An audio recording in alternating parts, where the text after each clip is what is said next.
So here we go with just sort of a quick review, things that you need to maybe pay attention to for to prepare for your Chapter 7 test. And as you can see, we've got the PowerPoint here in the background. I'm just going to take you through very briefly just a few things for you to focus on as you're preparing for the test. So don't expect me to pause on every single slide for a great deal of time. We're just going to kind of go through and look at some of the highlights of what we've covered. Again, hopefully you watch this, you go back, you look at your notes, and you try to find the things that you've missed, and maybe try to either email me with a question or post on Google Classroom with a question about a particular topic that maybe you're not clear on, or maybe you consult with one of your classmates then to maybe sort of fill in the blanks on that material as you need it. So first things first, we start off with segregation and social tension. So you see there, African Americans losing freedom. We talked about the 13th and the 15th Amendment. Plessy versus Ferguson is going to be very important. I would make sure that you double check your notes on that. Again, that separate but equal idea. Again, you see it there. Essentially, the endorsement of segregation, so long as facilities are equal. And obviously, as we move forward in this course, we're going to find out that very rarely were the facilities actually equal. It also will help to know the differences, between the 13th and the 15th Amendment, which you have a little bit there, and we've talked about those previously. It is going to be worthwhile to note the differences between Booker T. Washington and W.E.B. Du Bois. Ida B. Wells will be on the test, but it will not. Ida B. Wells and the material covering her will not be nearly as expansive. You're probably only looking at one question there. But Washington and Du Bois, very prominent figures we talked about quite a bit in class. So I would make sure that you are good to go on Washington and Du Bois. Chinese immigrants and the discrimination that we talked about there. We had already discussed a lot of this previously, so there will probably be a question on there about Yik Wu versus Hopkins, which was the discussion over, it was the Supreme Court case that said, state law cannot exclude immigrants from owning places of business simply based on their race. And then we've talked about the Chinese Exclusion Act before. There might be a question that pops up on that as well. Mexican Americans, again, struggling for their rights in the West, much like the Chinese. That's sort of the geographic area that we're looking at primarily is in the West. There will be a question about the Las Flores Blancas. Again, those are, you want to think about those as sort of a Robin Hood type group, and you can see the quote there that you might have already written down in your notes.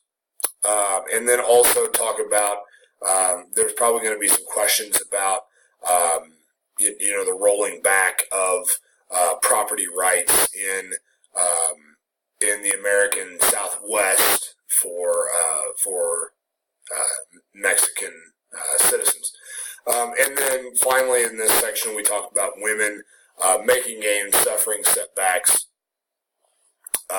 Probably going to need to know Susan B. Anthony and the betrayal of women's rights in favor of things like abolition was something that we talked about. That rounds out section 1, I think, pretty well. Gives you an idea of what you're going to need to know. Section 2, we moved into political and economic challenges, and the sections here were a little bit less expansive just in terms of the notes. So we talked about there's this great balance of power that created a stalemate of sorts, and we also talked about the presidents of the Gilded Age being relatively weak compared to the incredibly strong leadership of Lincoln, and you can sort of see the list there, and Cleveland is a notable exception. We then talked about, and this is where it gets very vague, we talked about political cartoonists like Thomas Nash. We've looked at several Thomas Nash cartoons already in the course. We're going to continue to look at several more. throughout the beginning of the 1900s. We then talked about the spoil system. We spent a lot of time on the spoil system. It dates back to Andrew Jackson and that phrase, "To the victor go the spoils."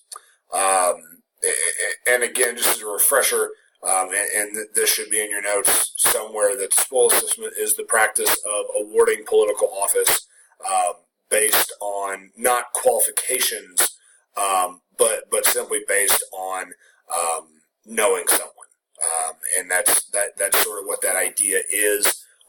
And through the spoil system in the latter half of the 1800s, we tend to find a lot of corruption, a lot of corrupt actors, politicians, namely presidents, putting a lot of trust in people that they really probably shouldn't have put a lot of trust into. And the reason that they are allowed to do that is, that concept of the spoils system. The Pendleton Civil Service Act we would have covered very, very briefly. There will be a question on it. It is, again, it's an act that's attempting to curb some of the corruption that comes about from the spoils system. Requires that, I believe it's somewhere in the neighborhood of 10% of appointed offices, appointed executive offices at the federal level have to be appointed based on the results of what's known as the Pendleton Civil Service exam, and not based on party affiliation, based on personal affiliation with any individual, et cetera, et cetera. And that rounds out Section 2. Again, pretty brief, but the stuff that's covered in there, you could expect a couple of questions on the spoils system. I might even throw in a political cartoon for you to look at and not give a full analysis, but maybe answer a question or two on that. We rounded out talking about farmers and populism. This would have been at the end of last week. And so we talked about a lot of the problems that farmers face, and you can see there commodity prices dropping precipitously between 1870 and 1895. And we talked about sort of how farmers didn't really help themselves. They were actually wanting to take some measures that were pretty counterproductive. And even in doing this, or rather despite doing this, they still felt like they needed to take some action. And so we then talked about the Grangers. I think it's somewhere on here, and this is something that I wanted to make sure and put in here. The sub-treasury system, it's either on this slide or it is on, I don't see it on here, but I do know that we talked about the sub-treasury system at some point. And I actually made a mistake on this, and actually there it is. It's the first bullet point under it's the second to last line there. The sub-treasury system was a system not of financial treasury units.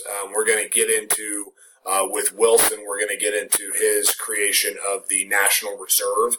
The sub-treasury system was a system by which farmers would store their grain in government-owned warehouses for storage, that they could then use that grain as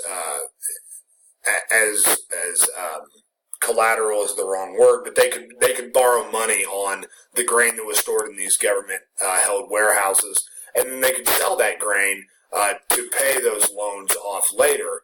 It was sort of their way of trying to play the speculation game that a lot of other speculators had been able to play to that point. But farmers during this day and age did not have the means in order to build those type of storehouses themselves, and so they sought the state out in order to build these things. So that was one thing that I did mess up, and I wanted to make sure and point your attention to, because there will be a number of questions on the Grangers, so you might want to refresh yourself on those. The Populist Party, or what we call the People's Party, we talked about it as a grassroots movement. You can see its goals there. We talked about the coinage of silver in a little bit of depth. And what is of note, again, and this is again, you're going to get several questions on the Populist Party. A lot of times we look at the election of 1892 as, even though they did not win the presidency, it's kind of the high water mark of the party on its own. We're going to see later that they are going to kind of fold in with the Democratic Party. The election of 1892, kind of the high water mark of the Populist Party as a standalone party. And you can see the statistics there: 3 governors, 5 senators, 10 congressmen, which is really good for a third party in our system. Finally, again, the economic crisis and populism's decline. We talked about William Jennings Bryan, who is he's the populist candidate, but he runs as a Democrat, or rather the Democrats nominate him first is really the correct way to say that. We also talked about, and the election that we're talking about in that second large bullet point, where candidates are speaking directly to the people. That would have been the election of 1896. Bryan runs both times against a man named William McKinley, who we're going to talk about quite a bit in our next, either the next chapter or chapter 9. We're going to talk about McKinley quite a bit. But Bryan runs against McKinley twice and is defeated by him twice. And as you can see, we talk about that as sort of the downfall of the populists. But this election of 1896 is important, not just because it's Bryan versus McKinley, but it's the first time the candidates speak directly to the people, and we discuss things like whistle-stop campaigns, and sort of the beginnings of that. So that really is a quick. I think I'm at about 12 minutes. It's a quick 12-minute wrap-up of the entire section. If you have any questions, please post them on the discussion board that this video is posted as a part of. You can post questions there. If you don't feel comfortable posting those, because those are public and others can see them. If you don't feel comfortable posing those questions, feel free to email me, and I will get back to you as quickly as I can. Given that our week is a little bit different, and again, this is for 2018, the week is going to be really different because we have the e-learning day on Wednesday. We're probably going to be looking at a test on Thursday is when we're going to do this Chapter 7 test. So we're actually going to begin looking forward to our next chapters on Tuesday and on Wednesday as a part of your e-learning day. Not ideal, but I think it will work out just fine. So, if you got any questions, put them in the comments on Google Classroom or drop me an email, and we'll see you guys later.